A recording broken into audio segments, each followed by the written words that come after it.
Hello, devoted Days of Our Lives fans. It's us again, your trusted insiders at TV Days Drama Digest, the ultimate hub for all things dramatic, devastating, and downright addictive in the world of Salem. We've been glued to our screens, dissecting every twist, every tear, and every jaw-dropping moment that keeps us coming back to this iconic soap opera.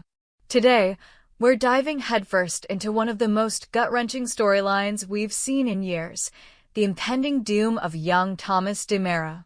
Buckle up, because spoilers are flying fast and furious. Thomas is set to meet his maker in a horrifying car accident, marking what could be the permanent end of this beloved character's journey on Days of Our Lives. If you're as obsessed with the DiMera family drama as we are, you absolutely cannot miss our exclusive video breakdown. Head over to our channel right now and watch it in full. Trust us, it'll have you on the edge of your seat, tissues at the ready. But before you click away, let's unpack this explosive plot in excruciating, heart-pounding detail. We're not just recapping here, we're expanding on every emotional layer, every foreshadowed clue, and every dramatic fallout that makes Days the masterpiece it is. This isn't just a simple mishap, it's a symphony of misunderstanding, rage, betrayal, and tragedy that will ripple through Salem like a tidal wave. We'll explore the buildup, the shattering moment of impact, the frantic hospital chaos, and the lingering questions. Will Thomas really die? How will this devastate Chad, Jennifer, and the entire DiMera clan? And what does it mean for the future of Days of Our Lives? Grab your coffee or something stronger, because this is going to be a long, intense ride. By the end, you'll feel like you've lived through the accident yourself. Picture this, Salem's picturesque town square, bathed in the golden hues of a late afternoon sun. The air is crisp, carrying the faint scent of autumn leaves and lingering secrets. Chad DiMera, the brooding heartthrob with a past as tangled as his family tree, is in the midst of what looks like an intimate moment. He's comforting Cat Green, yes, that cat, the enigmatic beauty who's been stirring up trouble since her arrival. Chad's hand rests gently on her shoulder, his voice low and soothing as he whispers words of reassurance. To any onlooker, it screams romance. But to Thomas DiMera, Chad's own son, it's a betrayal of the highest order. Thomas, the wide-eyed innocent caught in the crossfire of adult dramas, has been grappling with his father's complicated love life. Chad had promised, sworn, that his fling with Kat was over, a fleeting mistake buried in the past. Daddy, you said you only love Mommy now, Thomas had pleaded in earlier scenes, his little voice trembling with the purity of a child's trust. Chad, ever the conflicted hero, had nodded solemnly, pulling his son into a hug that was meant to seal the deal. But promises in Salem are as fragile as glass, and next week, that glass shatters spectacularly. Enter Jennifer Horton, the ever-loyal friend and confidant, who's tagging along with Thomas on what was supposed to be a carefree outing. Maybe they're grabbing ice cream at the Brady pub or strolling through Horton Town Square, discussing the latest family gossip. Jennifer, with her warm smile and maternal instincts dialed up to 11, is trying to keep things light for the boy.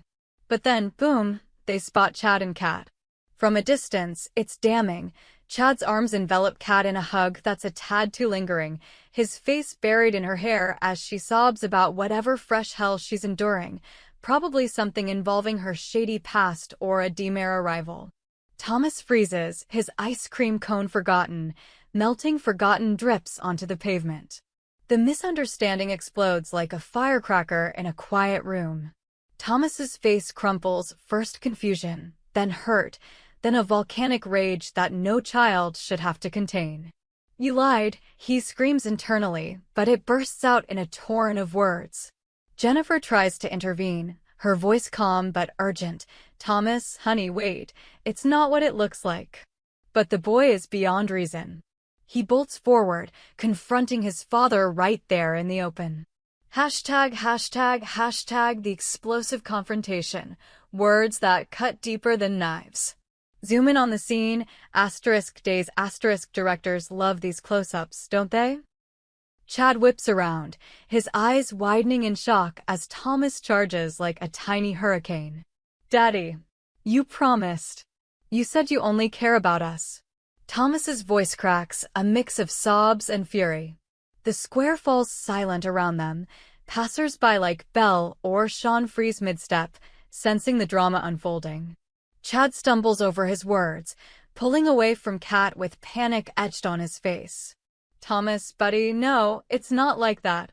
Kat's just upset about work. But Thomas isn't hearing it.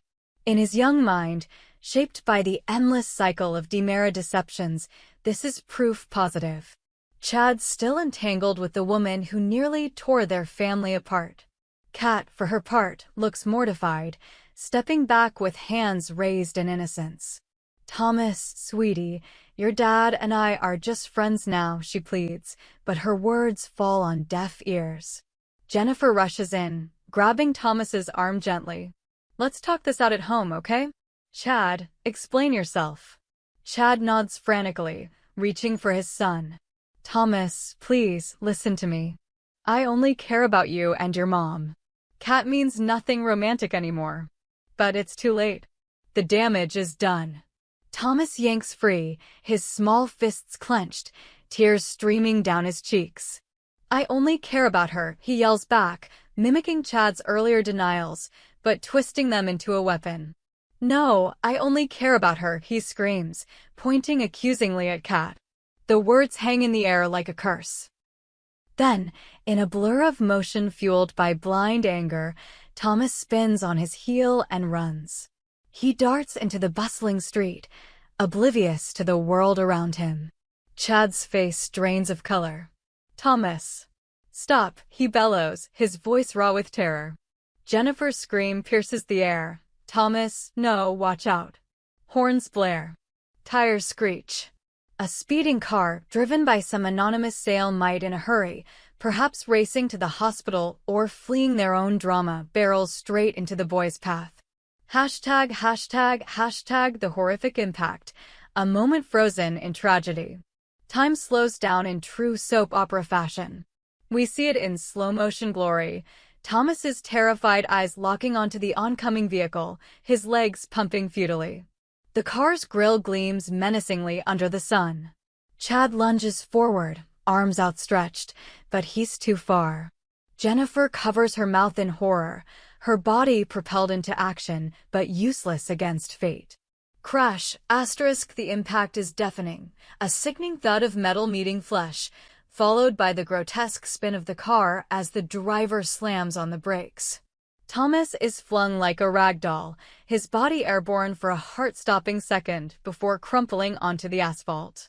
Blood pools almost immediately, stark red against the gray pavement. Screams erupt from all sides. Chad reaches his son first, dropping to his knees in the street, heedless of the traffic chaos. Thomas. Oh God, Thomas, wake up. Please, buddy, open your eyes. Jennifer is there in an instant, dialing 911 with shaking hands. We need an ambulance. Horton Town Square, child hit by a car. Hurry, please. Kat stands frozen, tears cascading, whispering apologies that no one hears. The driver stumbles out, pale and babbling. I didn't see him. He just ran out. Paramedics swarm the scene in what feels like both an eternity and a split second. They work with frantic efficiency, checking pulses, stabilizing the neck, shouting vitals. Multiple fractures, possible internal bleeding, head trauma, get him to University Hospital Stat. Thomas is loaded onto a stretcher, his small form looking impossibly fragile under the straps and oxygen mask. Chad clings to the side, refusing to let go. I'm his father. Let me ride with him. Jennifer follows in a daze, her world shattering. As the ambulance sirens wail into the distance, Salem holds its breath. Will this be the end? Whispers start immediately. Abigail, wherever she is in her latest resurrection arc, will be devastated. Stefano's ghost, metaphorically, rolls in his grave. The DiMeras, already fractured, face another loss. Cut to University Hospital, that familiar bastion of miracles and heartbreaks. The ER is a whirlwind, beeping monitors, rushing nurses, Dr. Kayla Brady barking orders. Thomas is whisked into surgery, his injuries a laundry list of horrors: shattered legs, fractured skull, ruptured spleen, lacerated organs. He's lost a lot of blood, Kayla grimly informs Chad and Jennifer in the waiting room. We're doing everything we can, but it's touch and go. Chad paces like a caged animal, punching walls and cursing his own stupidity. If I hadn't been with Kat, if I'd just explained better. Guilt consumes him, flashbacks intercutting, happier times with Thomas, teaching him to ride a bike, promising forever families. Jennifer, ever the rock, tries to hold it together, but cracks appear. He was so angry, Chad. We have to believe he'll pull through for Abigail, for all of us.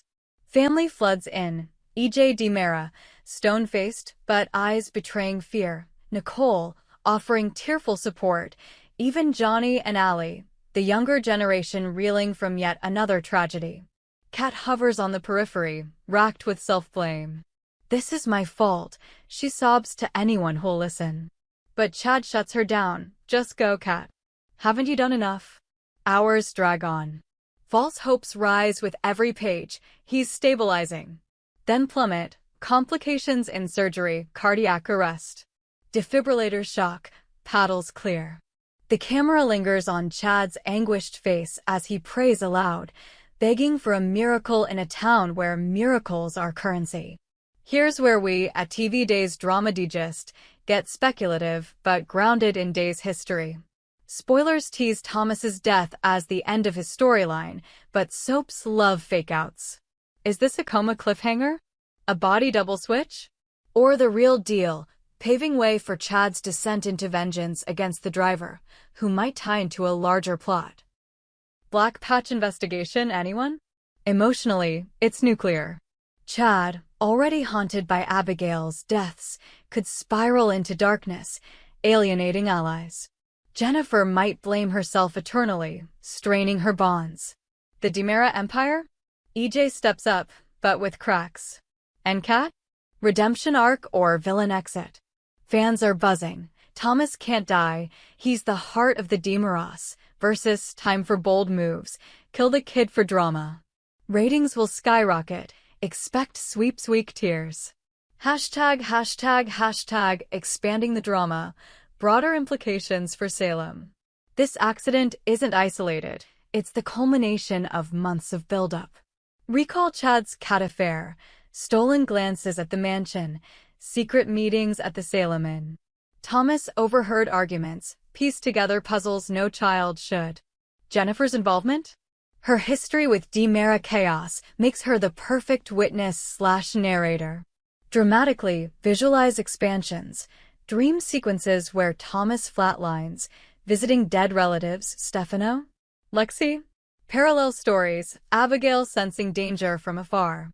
Media frenzy in Salem Spectator. DiMera air mowed down in tragic mishap. The driver's backstory? Maybe a recast character with grudges. Legal battles ensue, manslaughter charges, DiMera lawyers circling. Psychologically, Thomas's rage mirrors Chad's youth, cycles of pain. Therapy scenes? Grief counseling mandating raw monologues. We hope you enjoyed it and look forward to sharing more with you in the future. Don't forget to like, comment, and subscribe TV Days Drama Digest for more updates on Days of Our Lives.